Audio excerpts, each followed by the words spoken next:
The Man on the Bleachers, a story of what we choose to see and what we choose to build. I spent 20 years learning to see what other people miss. I spent 3 years refusing to see what was happening in my own house. Both of those things are true, and both of them cost me something. Part 1. The Dress. She was at the bathroom mirror at 6:45 on a Wednesday evening, and I knew from the moment I saw her that she wasn't going where she said she was going. My name is Ray Hutchins. I am 48 years old. I have worked as Director of Security Operations for the Port Meridian Convention Center in Charleston, South Carolina for the past 13 years. Before that, I spent 9 years running loss prevention for a regional grocery chain across the Low Country, and before that, 3 years as a patrol officer in a county I left because the work required a specific kind of blindness to function inside, and I didn't have it. 25 years of professional attention, the deliberate trained, quiet kind that does not announce itself and does not miss things, and I had been living for 3 years in a house where the thing I had refused to miss was so large it had started rearranging the furniture around me. My wife Sandra stood at the bathroom mirror, in a way she didn't stand there on ordinary evenings. Not the quick 5 minutes with the mascara wand before a dinner, the full treatment foundation shadow, the specific care with the liner that she reserved for occasions. She was wearing a dress I had never seen before, burgundy with a drape at the shoulder, that moved when she turned. I'd been on shift since 7 that morning, and my back was carrying 11 hours, and I stood in the bathroom doorway with my jacket still on and watched her for a moment before she noticed me. "Where are you going?" I asked. She didn't turn from the mirror. "Book club," she said. "It's at Felicia's place."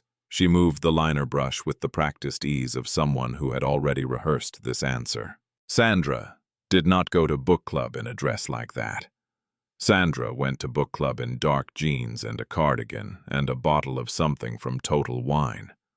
I had driven her to Felicia Okafor's house twice over the past 4 years because her car had been in the shop, and I knew what Felicia's book club looked like, and it did not call for the dress she was wearing.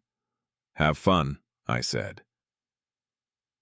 I walked to the kitchen. Our daughter Nadia was at the kitchen table doing 7th grade math with the particular intensity of someone who has decided the problem is personal. She was 12, serious about school the way her mother had been at that age, possessed of a stubbornness that she had inherited from somewhere and applied to everything she did. I dropped my jacket on the chair beside her, kissed the top of her head, and opened the refrigerator. "Did you eat?" I asked her. "She was waiting for you," said my son Marcus from the living room.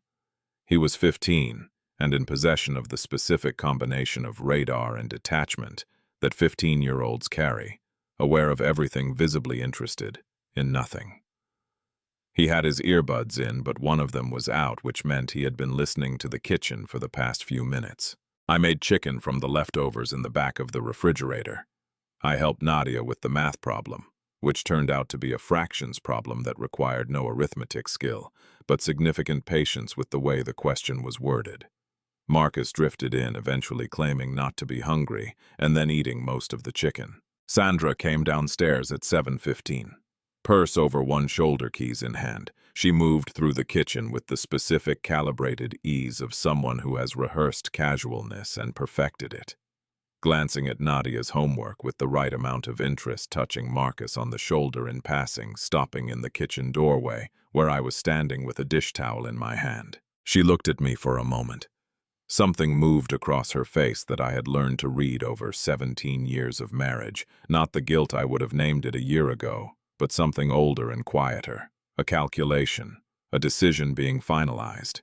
"You know what your problem is, Ray," she said. Her voice was even almost gentle. "You're so good at watching everyone else that you've never learned to watch yourself." I looked at her. I didn't say anything. "I've been thinking about that for a while," she said. "Just something to consider." She walked out. The front door closed. I stood in the kitchen for a moment, listening to Marcus explain something about a game to Nadia, listening to the house settle back into its ordinary sounds. She had no idea what I had put in that purse 40 minutes before she came downstairs. I had slipped it in while she was in the shower, a listening device the size of a shirt button, tucked into the inner pocket of the burgundy clutch she had switched to from her everyday bag. The switch itself a detail, the clutch being something she used for evenings she considered worth dressing for. The device belonged to a man named Dennis Harlow, who had been a friend for 12 years and was currently running an investigation and background research firm out of a converted townhouse office in Mount Pleasant.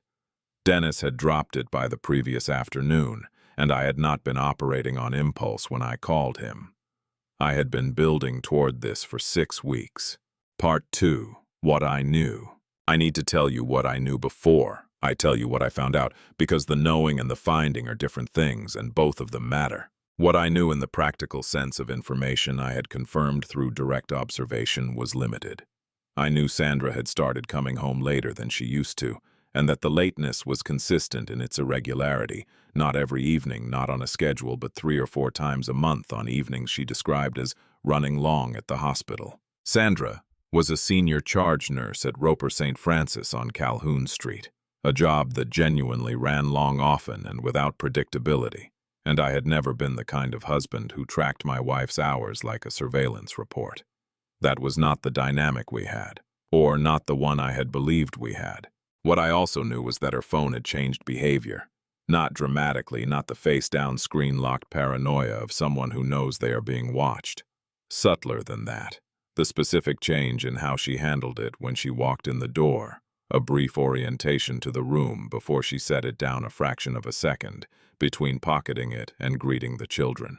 I had noticed it the way I noticed things, not with alarm, not with accusation, just with the quiet filing process that my work had made automatic. Object stored. Variation from baseline noted. Not yet an investigation, just a file. What I also knew and had been refusing to name for most of the past year was that something in the quality of her presence had changed. Not dramatically, she was still there, still attentive to the children, still competent and warm in all the ways that the structure of our life required. But there was a quality to her being in the house that I can only describe as partial. A portion of her that had moved to somewhere else, and the portion that remained was performing the ordinary functions of a wife and mother, without the specific weight behind it that used to make the performance feel real. I had attributed this for months to her professional stress. The hospital had been through a difficult year.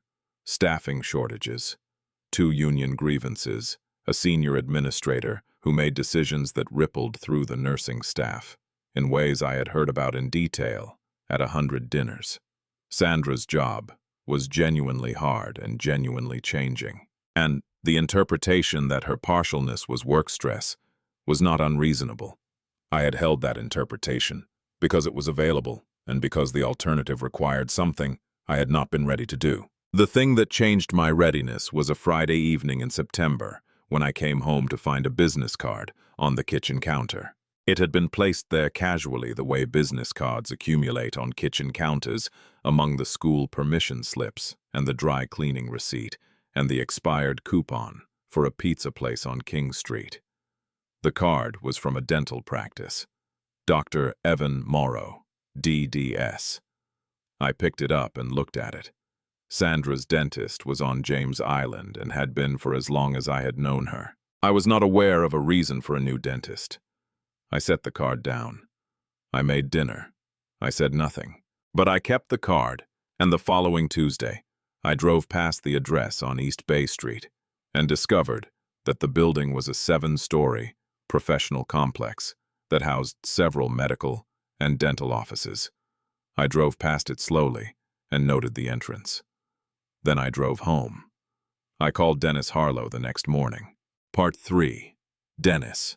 Dennis Harlow was 51 years old, compact and deliberate with the specific economy of movement that comes from spending 20 years watching people without being watched yourself. He had retired from federal investigations work at 44 after a case that had gone sideways in a way he declined to describe in detail, and had set up the private practice in Mount Pleasant because Charleston gave him access to the kind of work that required genuine expertise, and because, as he told me once over bourbon on his porch, he had decided that the work was easier when you didn't have to write reports for people who were going to ignore them. I had met Dennis through a professional training program, 7 years ago. We had stayed in contact the way people in adjacent fields stay in contact. Occasional calls, the exchange of professional information, 2 or 3 dinners a year.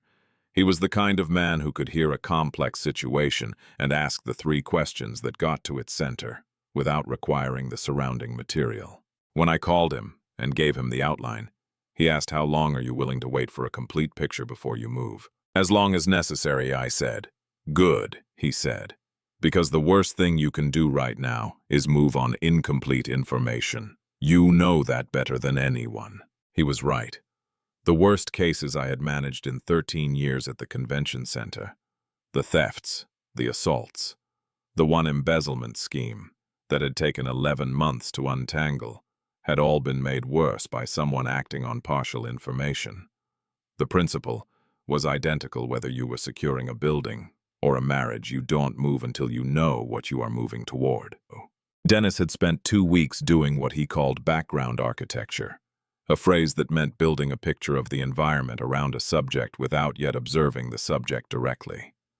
He had identified the dental practice as a professional address, also used by a physician named Evan Morrow, no dental license, which meant the business card was either a misdirection or a private meeting point.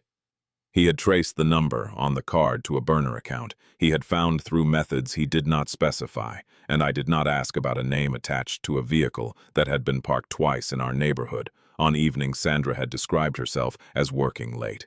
The name was Evan Morrow. Dr. Evan Morrow was 44 years old. He was an orthopedic surgeon at the Medical University of South Carolina on Jonathan Lucas Street, which was 4 blocks from Roper St. Francis, where Sandra worked. He had been divorced for 2 years. He drove a dark gray Audi that I had in retrospect seen, parked on our street without registering it as significant, because there were always cars on our street, and I had not yet been in the mode of registering cars. I sat with that information for a week before I called Dennis back and asked him to take the next step. The device in Sandra's clutch was step 3 of a 4-step documentation process that Dennis had designed. Steps 1 and 2 had been location tracking through a method that Dennis had cleared with the attorney. I had retained a family law specialist named Marie Osei, who had an office on Broad Street, and the specific contained energy of someone who has seen everything and made peace with it. Marie had confirmed that the tracking method was legally permissible under South Carolina law in the circumstances Dennis had described, and that audio recording in a space where the recording party was not present required careful handling, but that the device in the clutch, which recorded audio from Sandra's immediate environment, places Sandra herself was choosing to enter, operated within the applicable one-party consent framework, as long as I was considered a party to her presence in our shared domestic spaces. I'm not going to tell you that any of this was emotionally simple. I am telling you what I did, and the why was that I had 17 years of a marriage and 2 children, and a life that I was not going to dismantle on the basis of a business card and a partial feeling. I needed to know what I was actually dealing with before I decided what to do about it. The device ran for 3 weeks. Dennis pulled the audio 6 times. On the 4th pull, he called me on a Saturday morning when Sandra had taken the children to her mother's house in Somerville, and I was sitting on the back porch with coffee I had stopped tasting. "You're going to want to hear this directly," Dennis said. He played me the recording through the phone. I will not transcribe it here, because some things do not need to be quoted. What I will say is that what I heard was enough, and that what I heard included a reference to me to Ray, to the fact that I still had no idea that I was good at my job, but apparently not at paying attention at home, and there was laughter. And the laughter had the quality of something shared, rather than something spontaneous, and that was the part that settled in my chest and stayed there. I sat on the back porch for a long time after Dennis hung up. The harbor was visible from where I sat, the distant container ships, and the cable of the bridge against the October sky. Charleston doing what Charleston does, beautiful and indifferent and entirely without opinion about what was happening on this porch. I went inside and called Marie Osei. Part 4. The Third Layer. 2 weeks after the first recording, Dennis found the 3rd layer. I say 3rd layer because by that point I had already identified 2. The first layer was Evan Morrow, the relationship itself, the evenings, the business card that was not a business card. The second layer was the money.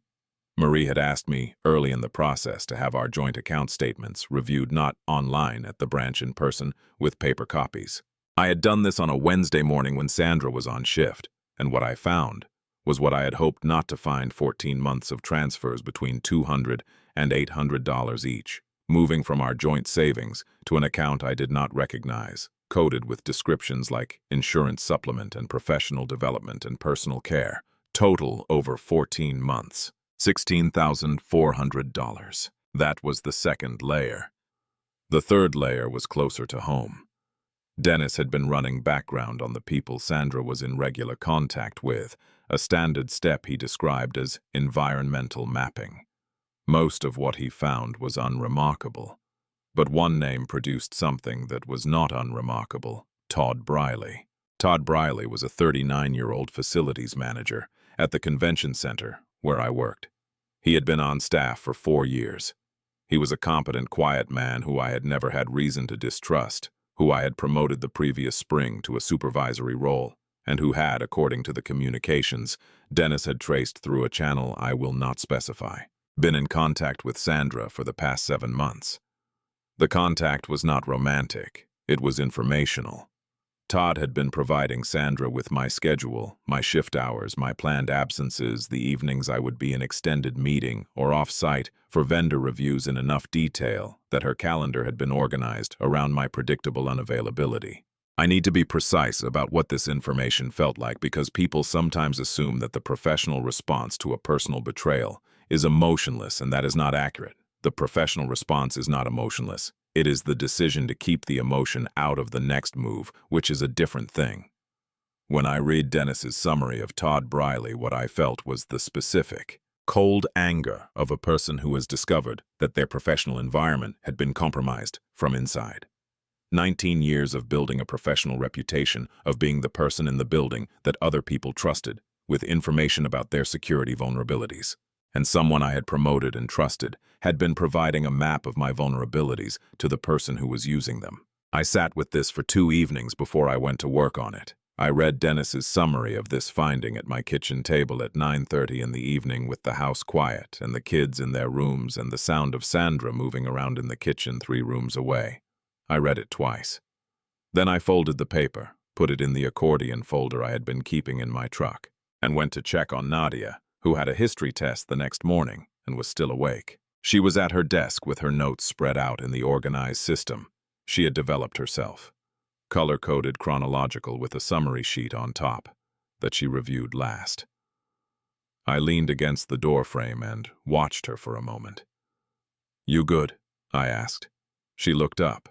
She had her mother's eyes, that specific quality of alert, evaluating attention. "I know all of this," she said. "I just review it because I always review." "That's good practice," I said. She looked at me for a moment longer than the conversation required. "Dad," she said. "You okay?" I smiled at her. "Long week," I said. "Get some sleep after the review." She turned back to her notes. I went to my room and sat on the edge of the bed in the dark, and I thought about what it meant that the third layer was the closest one. Not a man across town, not a number in a bank account, but someone in my building. Someone I had trusted with a promotion. Someone who had looked me in the eye at the shift briefing every morning for 7 months while knowing what he knew. I thought about what I was going to do about Todd Briley. And then I thought about Nadia's color-coded notes and the way she had looked at me over her desk. And I decided that whatever I was going to do, I was going to do it correctly. Part 5. The week before. Marie Osei had an office on Broad Street, in a building that had been a bank in a previous life, and the room where she worked still had the high ceilings and the specific quality of dense air that old buildings have when they've been used for serious purposes for a long time. She was 53, slight, with reading glasses she wore on a chain, and the deliberate quality of someone who had made a decision at some point in her career to move at exactly the speed the situation required, and no faster. "Tell me what outcome you need," she said after I had walked her through everything. "I need the house," I said. The house is in both our names and we bought it jointly, but I've been the primary income for 6 years since Sandra went part-time when Nadia was born. I need documentation that the joint account transfers were unauthorized. I need my children in a stable arrangement that doesn't require them to go back and forth on a schedule that serves our conflict, rather than their lives. And I paused. I need whatever accountability the law provides for the money. She made notes without expression. The unauthorized transfers, she said, are potentially criminal in addition to civil. That's a separate track from the family court proceedings, and you should decide early whether you want to pursue it, because it will change the dynamics of negotiation. I want to pursue it, I said. She looked at me over the reading glasses. That will make things more adversarial. I understand that. And it will require you to engage with a process that moves slowly and imperfectly. I understand that too. She made another note. What about the person at your workplace? I handle that internally, I said. It's a personnel matter. She nodded once. Accepted. I want to say something about the week between that meeting and the filing, because it was the hardest week in the process, harder than the recordings, harder than the bank statements, harder than the conversation with Dennis when he told me about Todd Briley. The hard part of that week was performing normalcy for my children while knowing everything I knew, and it required a specific kind of love that I had not previously been required to exercise. Marcus was preparing for a school presentation on the history of the Port of Charleston, a subject he had chosen because it connected to my work, and because despite performing detachment about most things, he was genuinely interested in maritime history.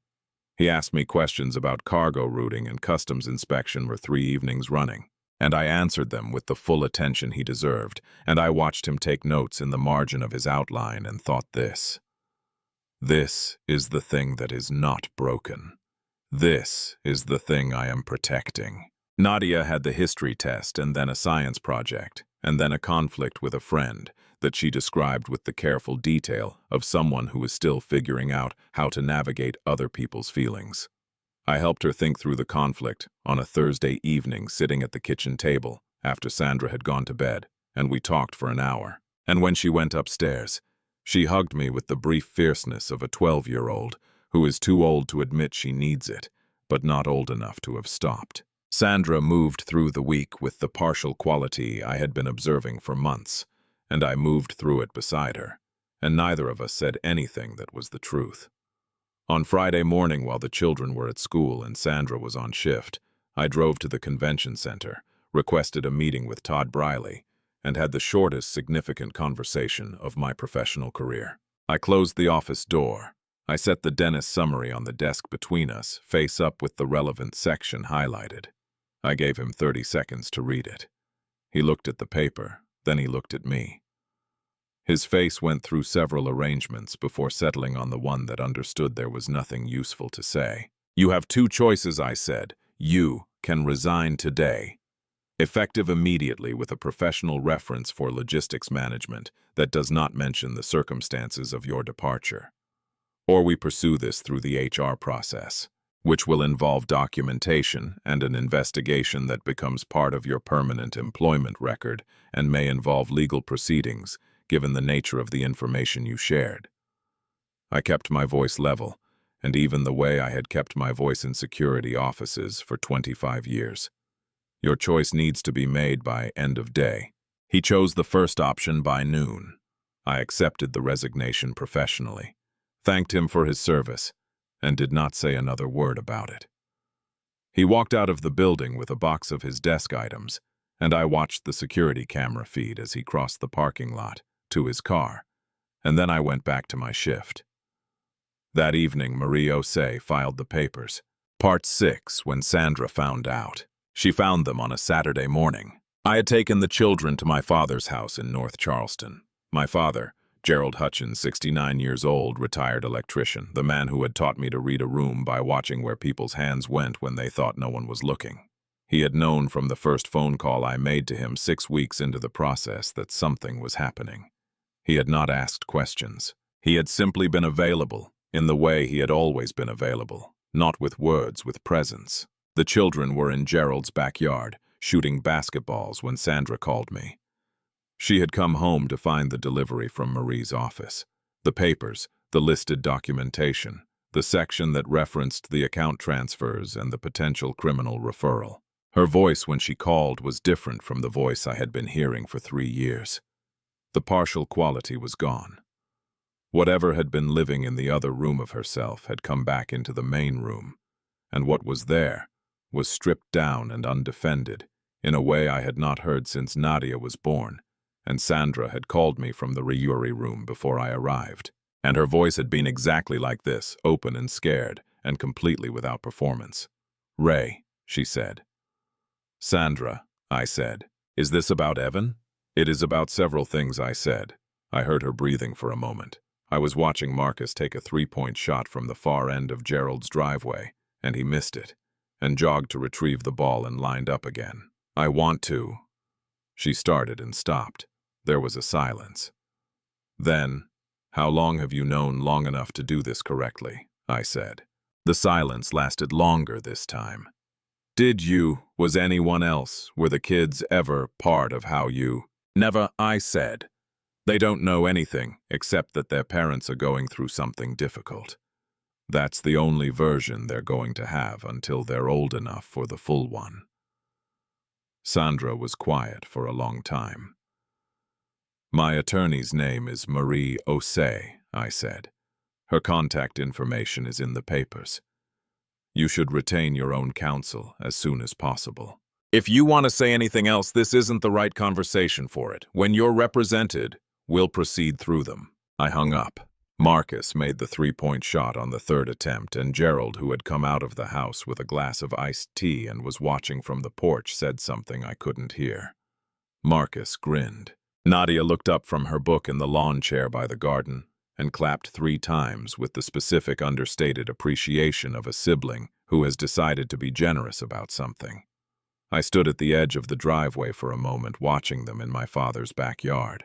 Then I went inside and helped Gerald make lunch. Part 7. Things that happened. The months that followed moved at the pace of institutional processes, which is to say they moved slowly and without dramatic resolution, which was difficult and also, in retrospect, correct. Sandra retained an attorney named Carl Voss, who had a reputation for being aggressive in the early stages of proceedings and reasonable in the later ones. Marie had anticipated this and structured our filing accordingly. The house was the central asset purchased jointly, but with a down payment from my inheritance from my mother, documented in a separate account that had been transferred to the joint purchase fund and documented in the original mortgage paperwork. This documentation was the reason the house was in Marie's assessment, strongly defensible as my primary asset. Carl Voss probed this early and found it solid, and by the 4th month, he had shifted to the asset division, rather than the house itself. The money was the harder conversation. The $16,400 in transfers had been moved across 14 months, which meant it was not a single act, but a sustained pattern, and Marie's referral to the County Financial Crimes Unit had been received and assigned. An investigator named Patricia Way had called me in for a meeting in November, precise economical. The kind of person who asks questions that appear general and are actually specific.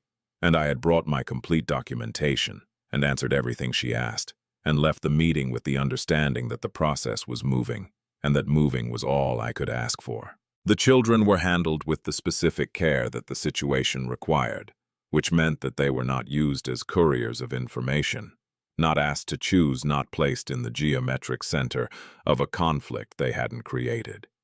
They knew that their parents were separating. They knew that both of us loved them in the specific non-transferable way that parents love children. They knew that the house was staying with me, and that their rooms were not changing, and that the school was not changing, and that the Saturday morning basketball was not changing. Marcus handled the information with the 15-year-old version of stoicism. He went quiet for 2 weeks, put his earbuds in and stayed in his room more than usual, and then one evening came into the kitchen while I was making dinner and stood at the counter and said, "Is this because of someone else, or is it because you two just stopped working?"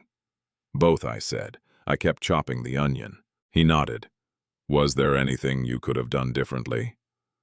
Probably, I said. He nodded again. Was there anything she could have done differently? Definitely, I said.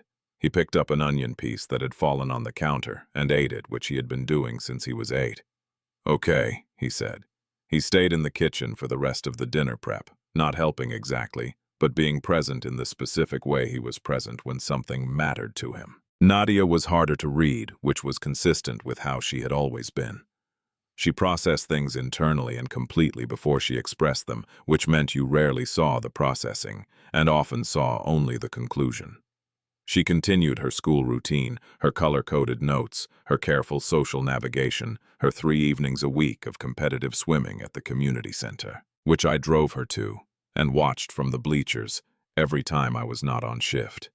One evening in January, 6 weeks after the filing, she climbed into the car after practice, put her swim bag in the back seat, and said, "Dad, do you think Mom is going to be okay?" "I think so," I said. "I think she has some things to work through. But she loves you and Marcus, and that doesn't change." She looked out the window at the dark parking lot.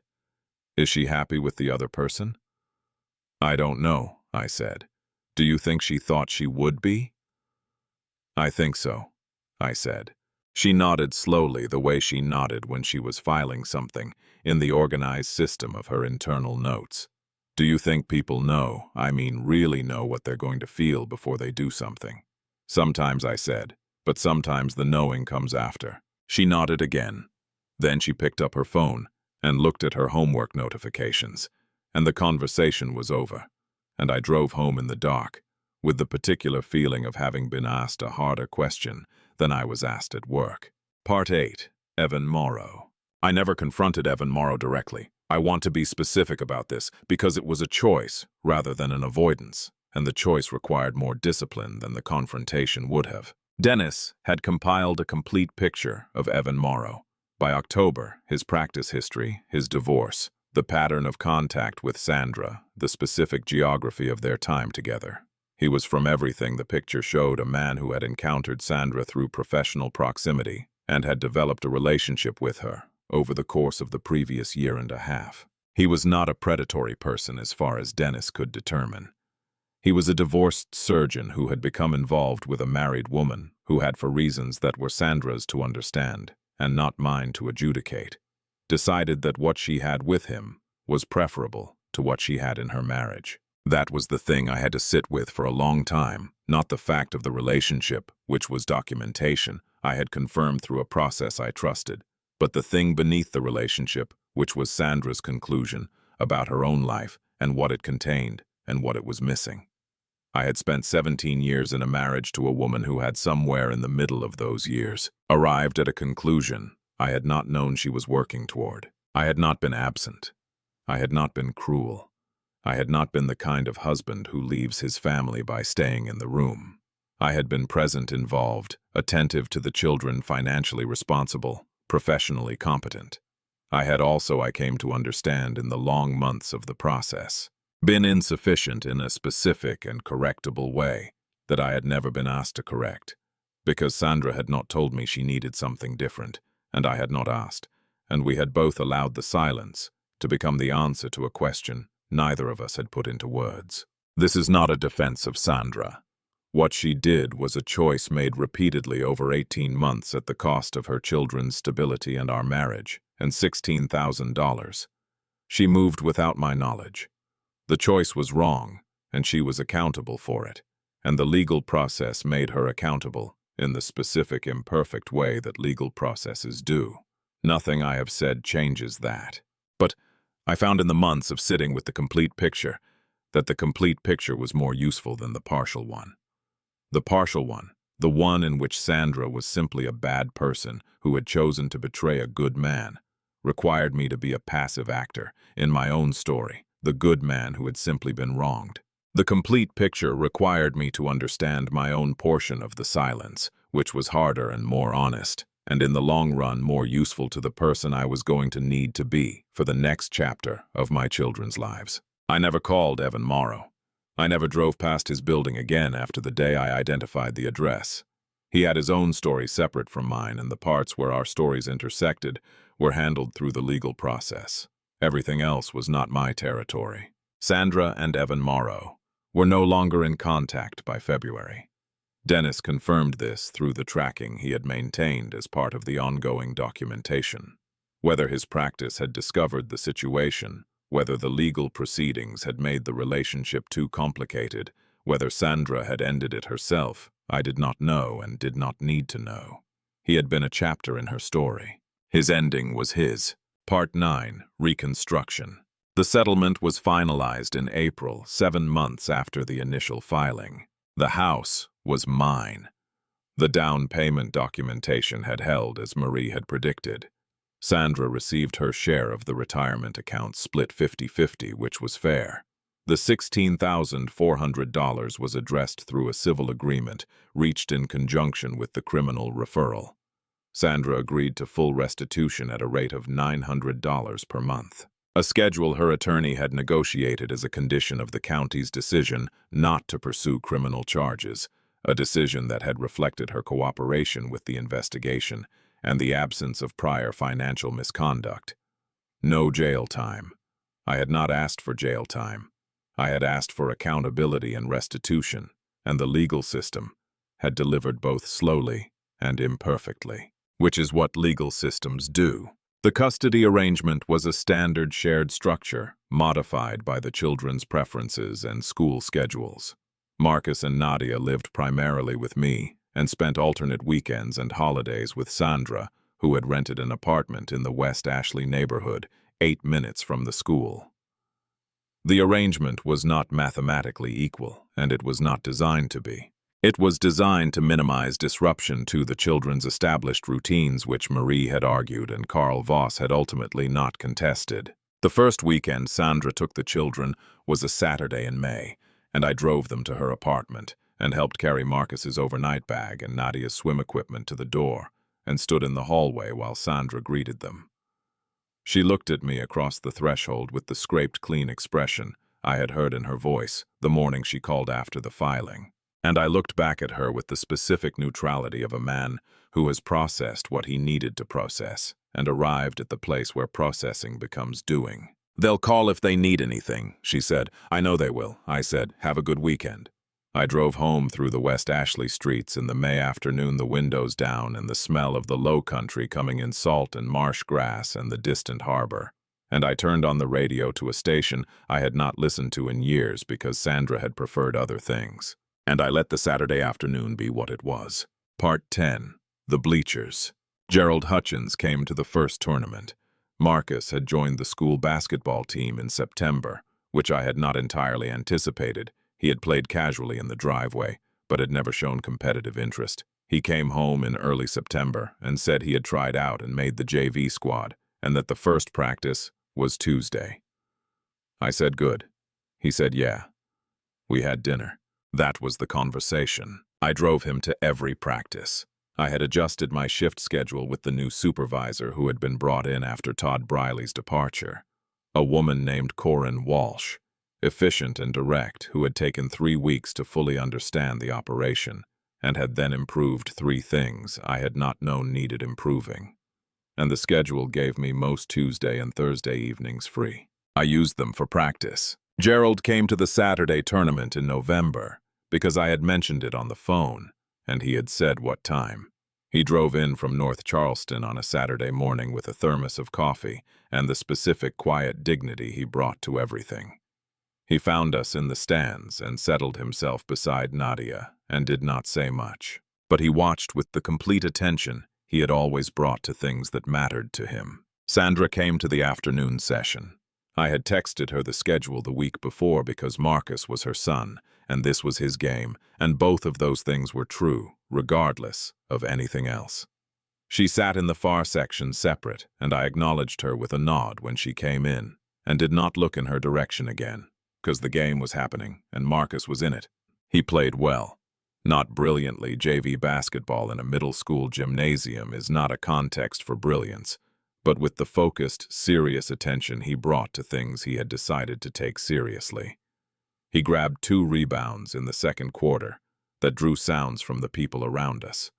Nadia grabbed my arm at the second one and demanded, "Did you see that?" I said I saw it. After the game, Marcus found us in the stands.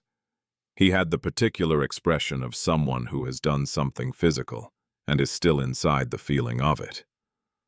He accepted Gerald's handshake with the gravity it deserved, which told me he understood who Gerald was and what his presence meant.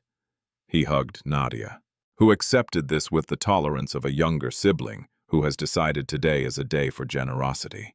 He looked at me. "Good game," I said. He shrugged, which meant he agreed. We walked out to the parking lot. Gerald drove back to North Charleston. Nadia got in the truck and said she was hungry. Marcus said he was hungry too, which was not a surprise. We stopped for burritos and sat in a booth in the late November afternoon, and Marcus described 3 plays in the second half with the specific detail of someone who has been replaying them in his head, and Nadia listened with genuine interest that she declined to make obvious, and I ate my burrito and listened to both of them, and thought about nothing except what was in front of me. There was nowhere I would have rather been. Epilogue. 14 months later. My father learned to use the video call app on his tablet in January. It had taken 3 sessions, each of which I conducted by phone with considerable patience and occasional renegotiation of which button to press, but he had it by the end of the 3rd session, and had since used it to watch 2 of Marcus's games on a live stream I set up for him. He texted me after each game. His texts were brief and specific. Good defense in the second. Kid knows how to position.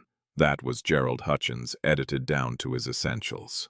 Dennis Harlow called me in the spring to check in the way he did periodically, and we talked about a new project he was working on, and a conference he was attending in Washington, and a restaurant on Sullivan's Island he thought I should try.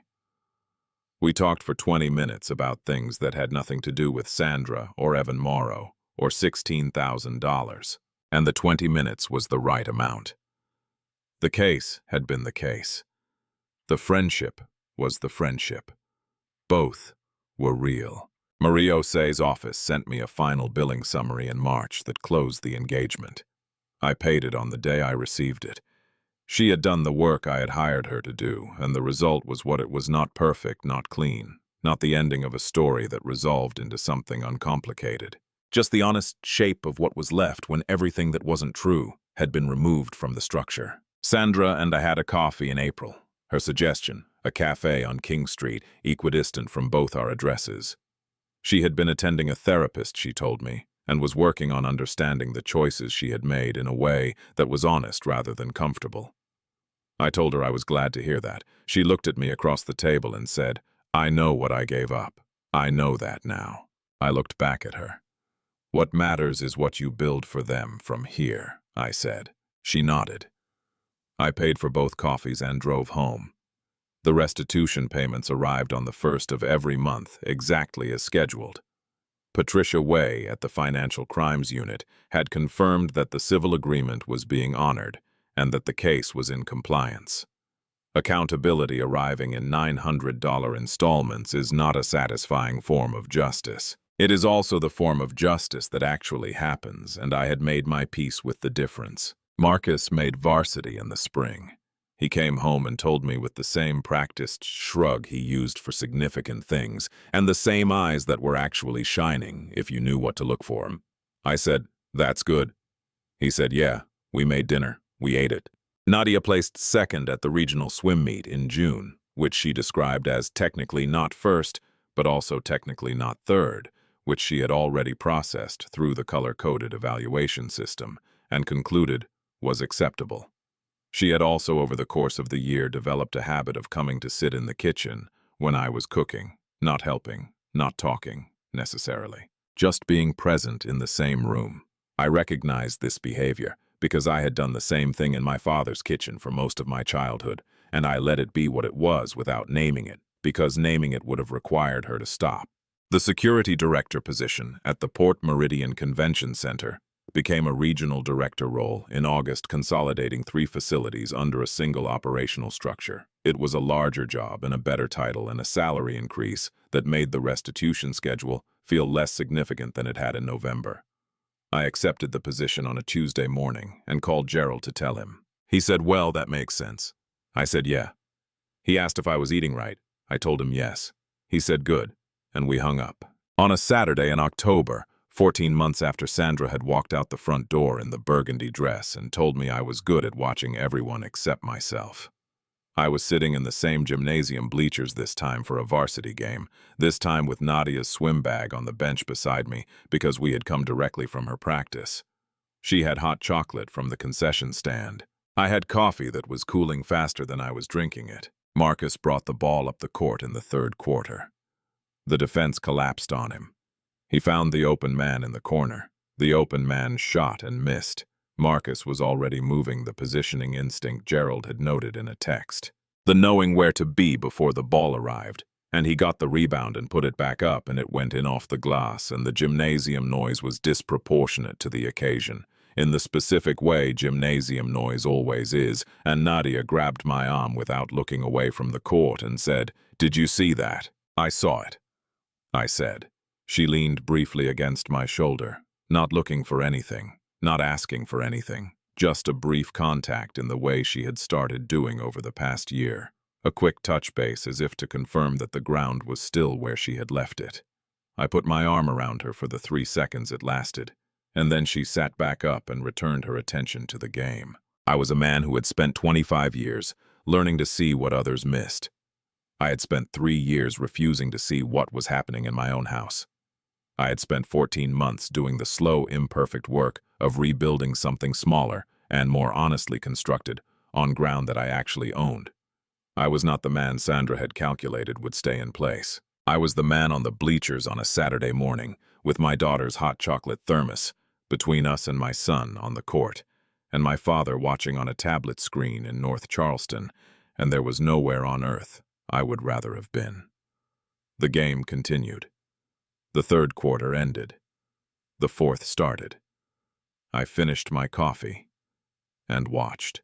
The end. Cast of characters: Ray Hutchins, Director of Security Operations, Port Meridian Convention Center, Charleston, SC 48, 25 years of professional attention, spent 3 years refusing to see what he was trained to see, rebuilt correctly when he was ready. Sandra Hutchins, Senior Charge Nurse, Roper, St. Francis, 45, 17 years of marriage, 2 children, 1 decision made over 18 months that cost her more than she had calculated. Paying restitution in $900 installments, attending therapy, building something honest from what remains. Evan Morrow, orthopedic surgeon, MUSC, 44. Gone from Sandra's life by February. His own story separate from this one. Marcus Hutchins, Ray's son, 15 going on 16. Varsity basketball. Eats onion pieces off the counter. Asks the direct question when he has decided the conversation is real. Nadia Hutchins, Ray's daughter, 12 going on 13. Color-coded notes. Competitive swimmer. Leans briefly against her father's shoulder on bleachers when the world feels steady enough to take for granted. Dennis Harlow, Private Investigations, Mount Pleasant, 51. Methodical without sentimentality about facts. 12-year friendship that survived being a professional relationship. Watches Marcus's games on a live stream sometimes. Marie Osei, family law attorney, Broad Street, Charleston, 53. Moving at exactly the speed the situation requires and no faster. Gerald Hutchins, Ray's father, 69, retired electrician, drives in from North Charleston for varsity games. Texts 6 words after each one. That is enough. Todd Briley, former facilities manager, Port Meridian Convention Center, chose option 1 before noon. Relocated, not thought about often. Patricia Way, financial crimes investigator, county. Precise, economical, thorough. Closed the loop correctly. Corinne Walsh, Todd Briley's replacement as supervisor. Efficient, direct. Improved 3 things Ray hadn't known needed improving. Part 11. The complete picture. There is a concept in security work that I had taught to every new hire for 13 years, the difference between an incident and a pattern. An incident is a single event, a theft, a breach, an anomaly. A pattern is what happens when you place incidents on a timeline and look at the space between them. The space between incidents is where the actual information lives. The space tells you the method, the motivation, the duration, and the likely next move. My marriage had been a pattern I had refused to place on a timeline. I understood this clearly, only in retrospect in the months after the settlement, when the machinery of the legal process was grinding toward its conclusion, and I had time to sit on the back porch and look at the harbor and think about things I had not had the space to think about during the process itself. The pattern had been there. Sandra's increasing partialness had been there. The evenings that ran long had been there. The phone behavior had been there. The specific quality of being in a house with someone who is half somewhere else had been there for longer than I had acknowledged. I had not been blind. I had been choosing not to see, which is a different thing and carries a different kind of responsibility. I'm not saying this to diminish what Sandra did. What Sandra did was a series of choices made over 18 months that violated our marriage and our financial partnership and our children's security. Those choices were hers and the consequences were hers, and neither the legal process nor any amount of honest self-examination on my part changes that accounting. I want to be clear about this because the version of the story where I was simply a victim of an unfaithful wife, while technically accurate, is not complete. And the complete version, which includes my own slowly accumulated failures of presence and attention in the marriage, is the only version worth telling. I had been good at watching for threats to the building I protected. I had been less good at watching for the slower erosion inside the building I lived in. Both of those statements are true, and I carry both of them. What I had learned in the year and 14 months since the burgundy dress was that the complete picture was more useful than the convenient one.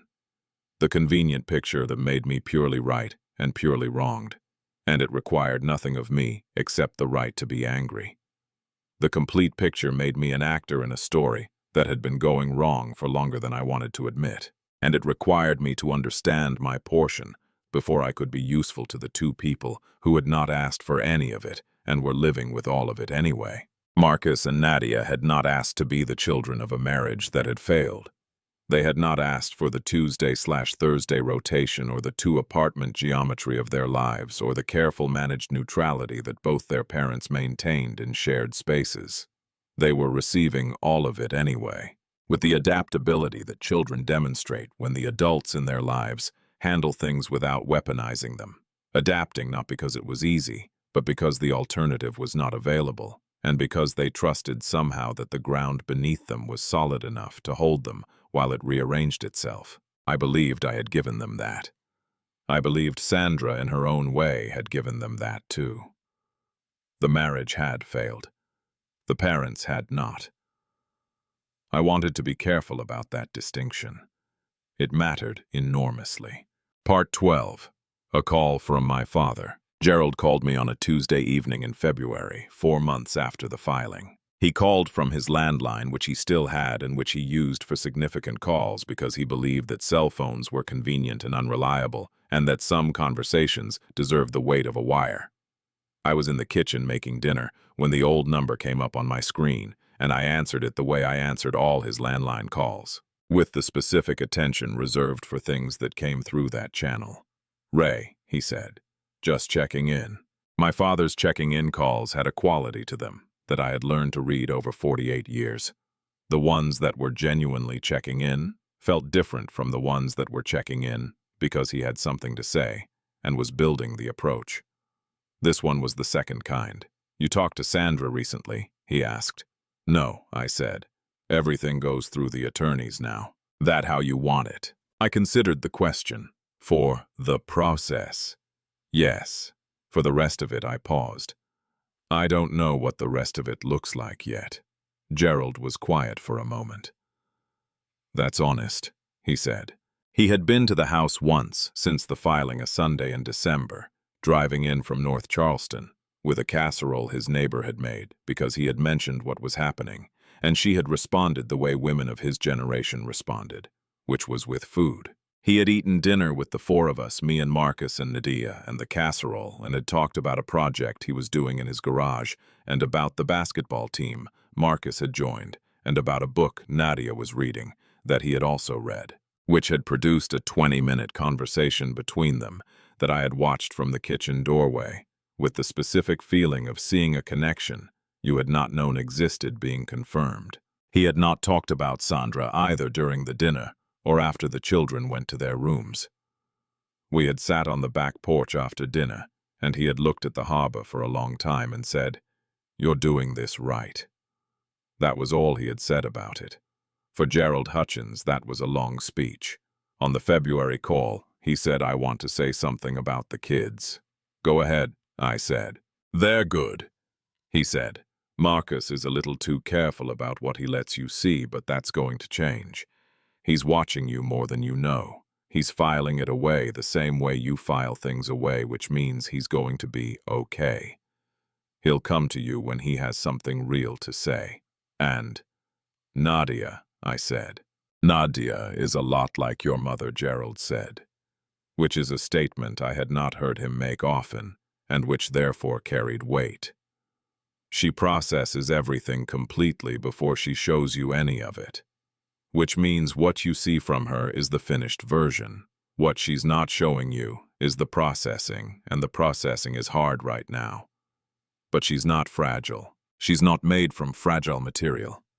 I stood at the kitchen counter for a moment. "Yeah," I said. "You're doing the right thing for them," Gerald said. "I want you to know I see that." My father had said versions of this to me, perhaps 4 times in my life, at my mother's funeral, when I left the police force, when I got the convention center job, and now I received it with the weight it had always carried. "Thanks, Dad," I said. "Good," he said. "I'll come to the tournament on Saturday." He came to the tournament on Saturday. He sat beside Nadia in the bleachers and watched Marcus play with the complete quiet attention he brought to everything, and texted me 3 words afterward: "Kids got instincts." That was enough. That had always been enough. Part 13. Sandra. Honestly, I want to tell you something true about Sandra that I have not said yet, because a fair account requires it. Sandra Hutchins was, for the majority of the 17 years I knew her, a good woman. Not a perfect person. The evidence of the previous 14 months made the question of perfection irrelevant, but a woman who had spent those years doing the genuine, unglamorous work of a marriage and a family, with the specific competence and care that I had always relied on without adequately acknowledging. She had gone part-time at the hospital when Nadia was born, and had continued part-time for 6 years, because we had decided together that one of us being more present during the children's early years was worth the financial adjustment, and she had made that decision without resentment, and had been more than competent in the role. She had organized our household with the same efficiency she brought to her work. She had been a patient mother to 2 children, who were both in their different ways, demanding of different kinds of attention. She had been present and attentive and warm. Somewhere in the last 3 years, the warmth had moved somewhere else. Whether that movement was the beginning of what I documented, or the result of something that had started earlier, a slow erosion of connection that both of us had allowed to calcify rather than address, was a question I had been sitting with since October and had arrived at an incomplete answer to. The incomplete answer was this: we had both been complicit in the silence that had made the distance possible. Sandra had been more spectacularly wrong in what she had done with that distance. But the distance itself had been a shared production, and I owned my portion of it. I did not say this to Sandra at the coffee meeting in April, because that meeting was not the right context for a conversation that complex. I said it to Dennis over bourbon one evening in March, because Dennis was the person I trusted to hear it accurately, and to neither congratulate me for the honesty nor push me toward conclusions it did not warrant. "You know what that is," Dennis had said. "That's called being a fair witness to your own life. Most people can't do it about the people they love when those people have done something to hurt them." "I'm trying to do it correctly," I said. "You are," he said, "which is all you can do." I had driven home from Dennis's porch with the harbor lights in the rearview mirror and thought about what it meant to be a fair witness to your own life. To see clearly without the convenient distortions of either victimhood or self-flagellation. To acknowledge what was true about yourself and what was true about the other person, and to hold both truths without using one to cancel the other. It was the same discipline that made good security work. The ability to see the full picture, not the picture that confirmed what you expected to find, Not the picture that absolved you of responsibility for what had been missed, but the actual picture complete and unredacted with all the inconvenient details present and accounted for. The actual picture was complicated. Sandra had made choices that were wrong and consequential, and fully her responsibility. I had allowed a silence to grow in a marriage that had needed conversation, and that silence had been a contributing factor, even if it was not an excuse. Both of those things were true, and carrying both of them was the honest weight of the situation. And I intended to carry it honestly, because I had 2 children watching how I carried things, and the way I carried this would be part of what they knew about how to carry difficult things themselves. That mattered more to me than any version of the story that let me off the hook. Part 14. What the building taught me. I had been running security at the Port Meridian Convention Center for 13 years when the regional director position was created, and I want to tell you something about what those 13 years had taught me that turned out to be directly applicable to everything I had been through. Security work done correctly is not about catching people. It is about understanding systems, the way people move through spaces, the points of vulnerability in a structure, the difference between a random incident and a pattern that indicates something larger. The best security professionals I had known over 25 years were not the most aggressive or the most suspicious. They were the most patient. They were the people who could sit with incomplete information without acting on it prematurely, who could build a picture over time without tipping their hand, and who understood that the moment you show your awareness is the moment you lose the advantage. I had applied all of this to what happened in my marriage, and I had applied it correctly, and the outcome had been what it was: a fair result, imperfect and slow, that gave me the things I needed and did not give me more than I asked for. I had not asked for more than I asked for, which was itself a kind of discipline, and I was glad of it. But there was something else the building had taught me that took longer to arrive at. The best security is not the security that responds to breaches. It is the security that prevents them. The camera in the hallway, the access protocol at the service entrance, the relationship between the staff that makes people feel invested in the building's integrity rather than indifferent to it. These are the things that reduce the probability of the incident you are trying to prevent. Not eliminate, reduce. You cannot build a perfectly secure system.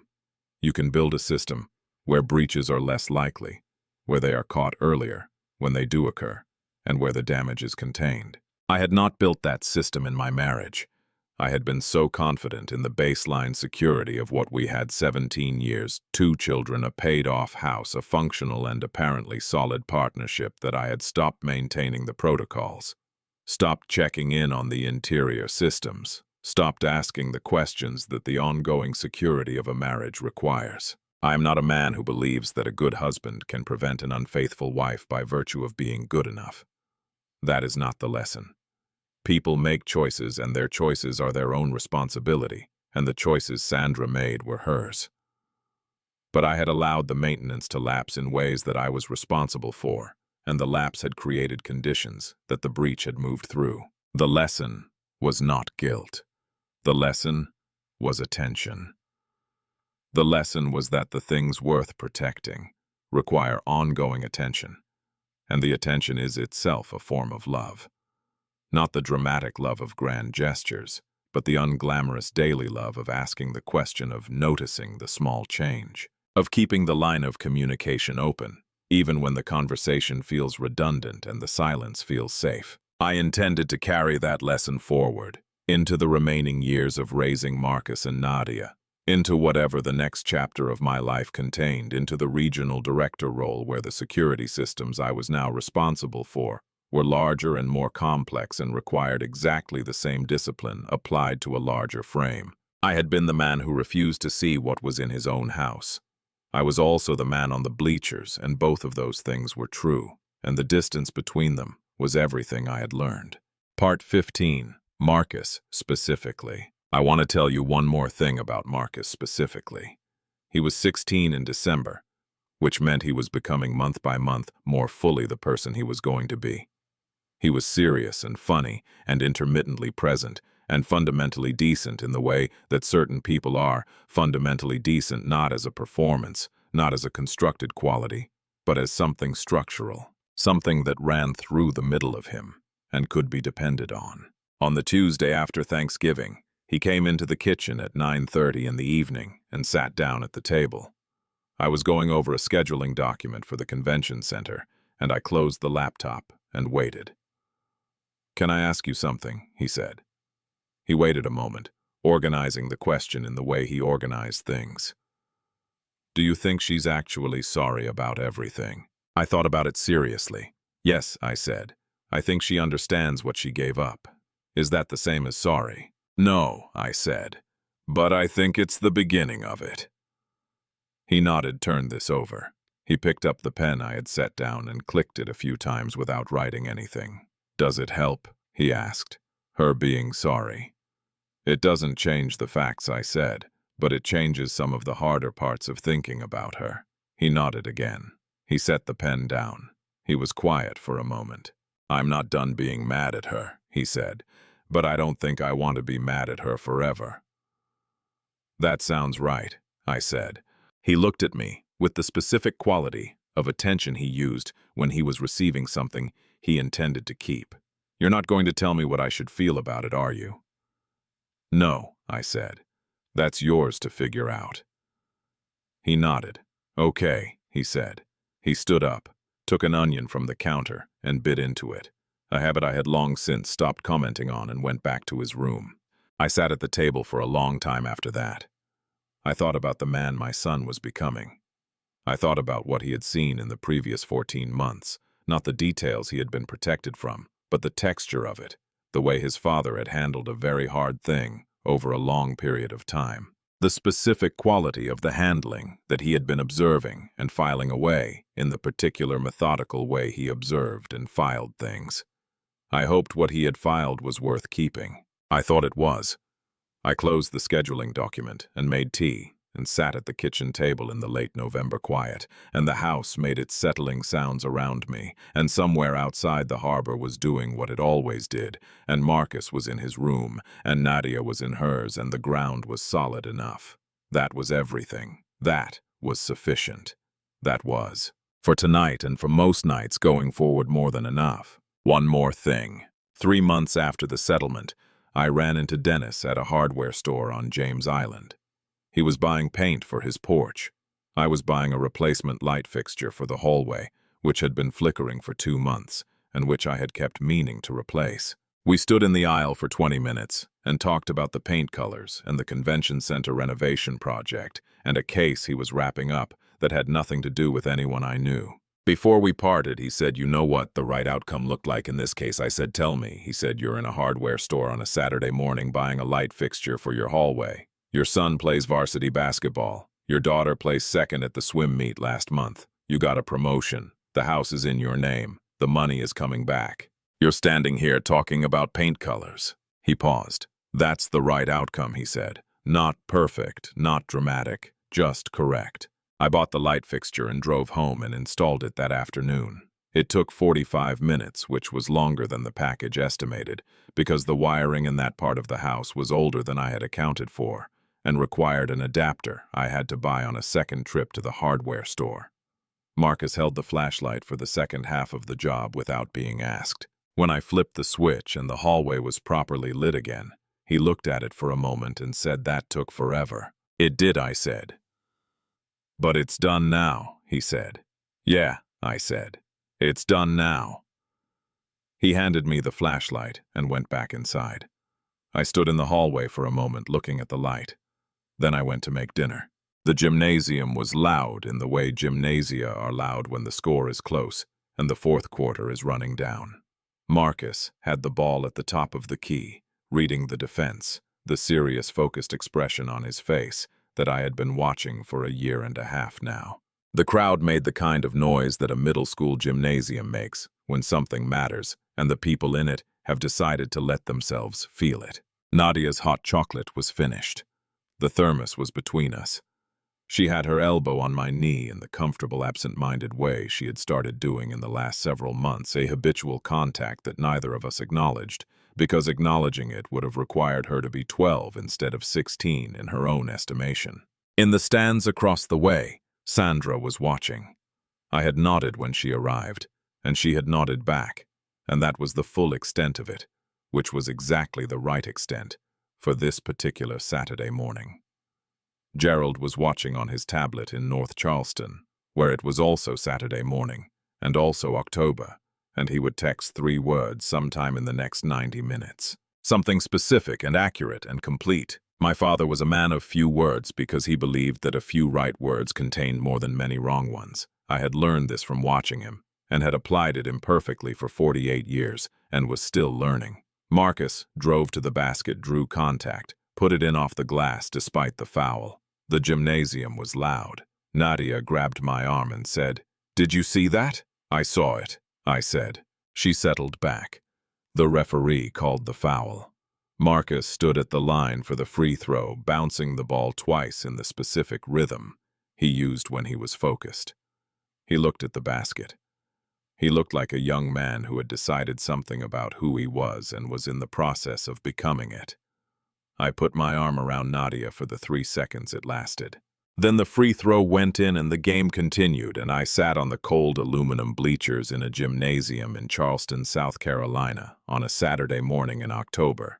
And I had been the man who refused to see, and I had been the man who learned to see again, and I was now the man who was watching, and that was exactly where I needed to be.